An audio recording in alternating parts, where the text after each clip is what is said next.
ఎప్పుడైనా మిమ్మల్ని మీ క్రిస్టియన్స్ అంతా గొర్రెలు అని అన్నారా? అందుకు మీరు ఎప్పుడన్నా బాధపడ్డారా? అందుకు ప్రతిగా వాళ్ళని గూడా మీరు ఎప్పుడన్నా తిట్టారా? యేసుక్రీస్తునే నీకు దెయ్యం పట్టిందన్నారు తెలుసా? కానీ యేసుక్రీస్తు వాళ్ళని కొట్టాడా? వాళ్ళని తిట్టాడా? లేదండి. యేసుక్రీస్తు వాళ్ళని క్షమించాడు. అలానే యేసుక్రీస్తు మనకు నేర్పించింది ఏందంటే, మనల్ని ఎవరన్నా చెడ్డ మాట పలికినా, లేకపోతే మనల్ని ఎవరైనా తిట్టినా, యేసుక్రీస్తు మనకు చెప్పింది ఏంటంటే క్షమించమని చెప్పాడు. సో, మిమ్మల్ని ఎవ్వరేమన్నా బాధ పెట్టినా గూడా మీరు వెంటనే రియాక్ట్ అవ్వద్దు. It's okay. ఇలానే అను, పర్లేదు అని చెప్పేసి మీరు క్షమించండి. క్షమించడం నేర్చుకోండి. సో, నా పేరు Anand. Welcome to the scripture together YouTube channel. ఈరోజు మనము యోహాను సువార్త 10వ అధ్యాయాన్ని కలిసి చదువుకుందాము. ఈ 10వ అధ్యాయంలో ఎక్కువ ఈ షీప్ గురించి, షెపర్డ్ గురించి ఉంటుంది. ఈ టాపిక్లో యేసుక్రీస్తు మాట అంటే షెపర్డ్ మాట షీప్ వింటాయి. అంటే గొర్రెల కాపరి మాట గొర్రెలు వింటాయి. సో జీసస్ చెప్పిన మాటలు కూడా మనం వింటాం. అంటే వినని వారు కూడా కొంతమంది ఉన్నారు. సో వాళ్ళు ఎవరంటే రక్షణ పొందని వారు, పొందలేని వారు. అంటే మనం వెళ్ళి గాస్పెల్ చెప్తాము, చెప్పినా కూడా వినని వాళ్ళు అనేక మంది ఉంటారు. వాళ్ళందరూ ఇంకా యేసుక్రీస్తు స్వరాన్ని వినలేకపోతున్నారు. ఇందులో ద ఫీస్ట్ ఆఫ్ టాబర్నాకిల్స్ అని ఉంటుంది, గుడారాల పండుగ అని ఉంటుంది. సో ఆ గుడారాల పండుగ ఎప్పుడంటే అక్టోబర్లో ఉంటుంది. సో అక్టోబర్ తర్వాత ఒక 2 months తర్వాత ఫీస్ట్ ఆఫ్ డెడికేషన్ అని ఉంటుంది. ఆ ఫీస్ట్ ఆఫ్ డెడికేషన్ అనే దాన్ని ఫీస్ట్ ఆఫ్ లైట్స్ అని కూడా అంటారు. దాన్నే హనుక్కా అని కూడా అంటారు. ఇది ఒకటి మనం నేర్చుకోవచ్చు. హనుక్కా అంటే feast of lights. Feast of లైట్స్ని ఫీస్ట్ ఆఫ్ డెడికేషన్ అని కూడా అంటారు. ఇది 2 months తర్వాత డిసెంబర్లో చేస్తారనమాట. 8 days చేస్తారు. ఇది మనం ఒకటి చిన్నది నేర్చుకోవచ్చు. యోహాను సువార్తలో ద మోస్ట్ ఇంపార్టెంట్ థింగ్ ఏంటో తెలుసా? నమ్మడం, బిలీఫ్. అంటే మీరు జాన్ 3:16 చూసినా అందులో విశ్వాసం గురించి ఉంటుంది. సో మీరు ఎక్కడ చూసినా విశ్వాసం గురించి ఉంటుంది. యోహాను ఈ యేసుక్రీస్తుని విశ్వసించడం పైన ఎంత ఇంపార్టెన్స్ పెట్టాడు తెలుసా? ఈ బుక్లో 99 times ఆ బిలీవ్ అనే వర్డ్ ఉంటుందన్నమాట. అంటే బిలీవ్ అనే వర్డ్ ఉండదు, దాని మూల భాషలో ఏ వర్డ్ అయితే ఉంటుందో దాని మీనింగ్ బిలీవ్. సో అది 99 times ఉంది. సో మనము యేసుక్రీస్తుని నమ్మకుండా ఏదేదో చేస్తామన్నా, ఏం చేస్తామన్నా అది అవ్వదు. యోహాను చెప్పింది ఏంటంటే నమ్మాలి, యేసుక్రీస్తుని మాత్రమే నమ్మాలి, నమ్మితేనే రక్షణ. ఇవన్నీ చెప్పింది. అంటే ఇవన్నీ చెప్పాడు అనమాట యోహాను. సో ఈరోజు మనము యోహాను సువార్త 10వ అధ్యాయాన్ని కలిసి చదువుకుందాం. గొర్రెల దొడ్డిలో ద్వారమున ప్రవేశింపక వేరొక మార్గమున ఎక్కువాడు దొంగయు దోచుకొనివాడునై ఉన్నాడు. ద్వారమున ప్రవేశించువాడు గొర్రెల కాపరి. అతనికి ద్వారపాలకుడు తలుపు తీయును. గొర్రెలు అతని స్వరము వినును. అతడు తన సొంత గొర్రెలను పేరు పెట్టి పిలిచి వాటిని వెలుపలికి నడిపించును. మరియు అతడు తన సొంత గొర్రెలన్నిటినీ వెలుపలికి నడిపించినప్పుడెల్లా వాటికి ముందుగా నడుచును.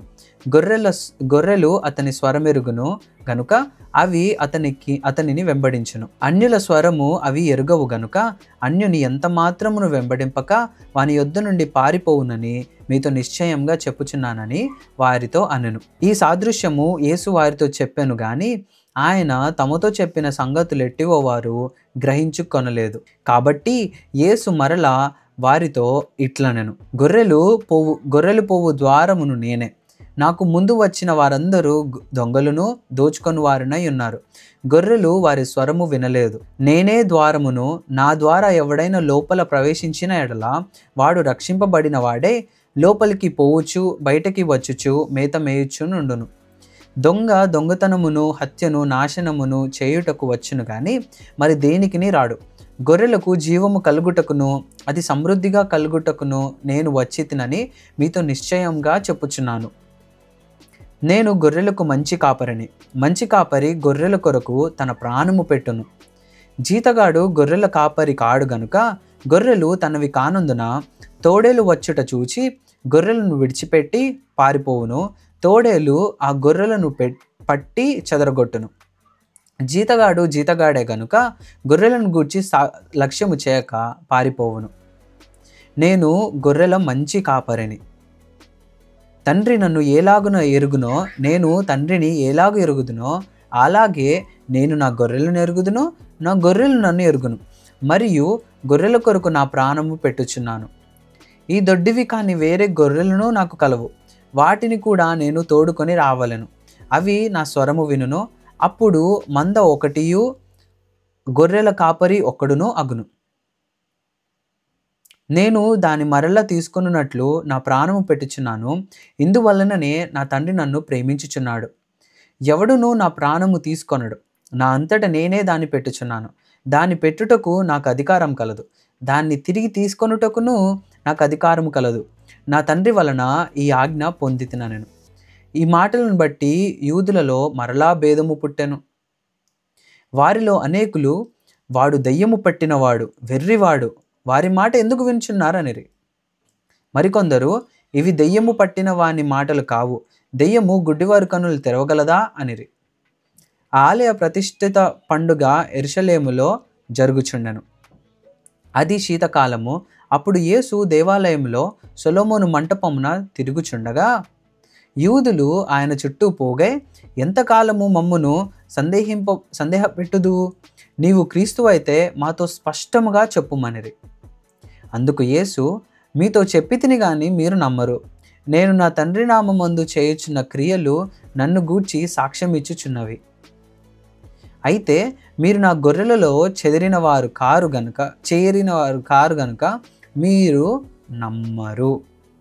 నా గొర్రెలు నా స్వరము వినును, నేను వాటిని ఎరుగుదును, అవి నన్ను వెంబడించును. నేను వాటికి నిత్య జీవము నిచ్చుచున్నాను గనుక అవి ఎన్నటికి నశింపవు. ఎవడును వాటిని నా చేతిలో నుండి అపహరింపడు. వాటిని నాకిచ్చిన నా తండ్రి అందరికంటే గొప్పవాడు గనుక నా తండ్రి చేతిలో నుండి ఎవడును వాటిని అపహరింపలేడు. నేనును తండ్రియును ఏకమై ఉన్నామని వారితో చెప్పాను.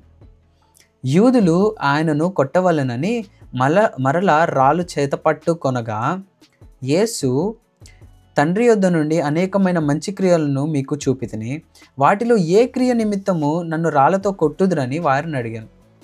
అందుకు యూదులు, నీవు మనుష్యుడవై ఉండి దేవుడునని చెప్పుకొనుచున్నావు గనుక దేవదూషణ చేసినందుకే నిన్ను రాళ్లతో కొట్టుదుము గాని మంచి క్రియలు చేసినందుకు కాదని ఆయనతో చెప్పారు. అందుకు యేసు, మీరు దైవములని నేనంటినని మీ ధర్మశాస్త్రంలో వ్రాయబడి ఉండలేదా? లేఖనము నిరర్ధకము కానేరదు గదా.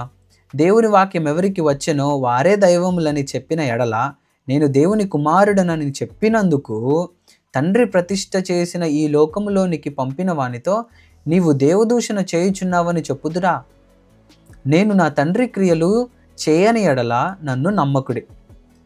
చేసిన ఎడల నన్ను నమ్మకున్నను తండ్రి నా యందును నేను తండ్రి యందును ఉన్నామని మీరు గ్రహించి తెలుసుకొనున్నట్లు ఆ క్రియలను నమ్ముడని వారితో చెప్పాను. వారు మరలా ఆయనను పట్టుకొన చూచిరి గాని ఆయన వారి చేతి నుండి తప్పించుకొని పోయెను. యోర్దాను అద్దరిని యోహాను మొదట బాప్తిసం ఇచ్చుచుండిన స్థలమునకు ఆయన తిరిగి వెళ్ళి అక్కడ నుండెను. అనేకులు ఆయన యొద్దకు వచ్చి, యోహాను ఏ సూచక క్రియను చేయలేదు గాని ఈయనను గూర్చి యోహాను చెప్పిన సంగతులన్నీ సత్యమైనవనిరి. అక్కడ అనేకులు ఆయన యందు విశ్వాసముంచిరి. దేవుడిచ్చిన ఈ వాక్యము దీవించును గాక. ఆమేన్.